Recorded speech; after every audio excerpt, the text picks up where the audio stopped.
ფინანსთა მინისტრმა გიორგი თავართქილაძემ ბრიფინგი გამართა, სადაც მან სამომავლო გეგმებზე ისაუბრა.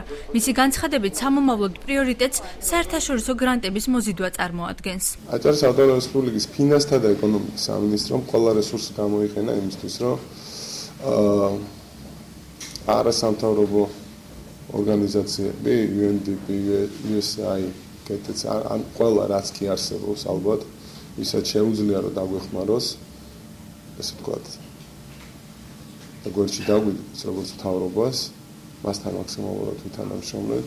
შეხვედრაზე არ განხილულა სამინისტროში მოსალოდნელი რეორგანიზაციის საკითხი, თუმცა ამის შესახებ ინფორმაცია გუშინ საღამოს სოციალურ ქსელსა და სამინისტროს ოფიციალურ ვებგვერდზე განთავსდა. გიორგი თავართქილაძემ პირად საუბარში განაცხადა, რომ უნდა მოხდეს კვალიფიციური კადრის მიღება, თუმცა სამსახურიდან თანამშრომლების მოსალოდნელი დათხოვნა არ დაგვიდასტურა. საქართველოს მიღებები დასაკვირველია მოსალოდნელია და ეს არასდროს არ ნიშნავს, რომ ცუდი კუთხით არის მოსალოდნელი.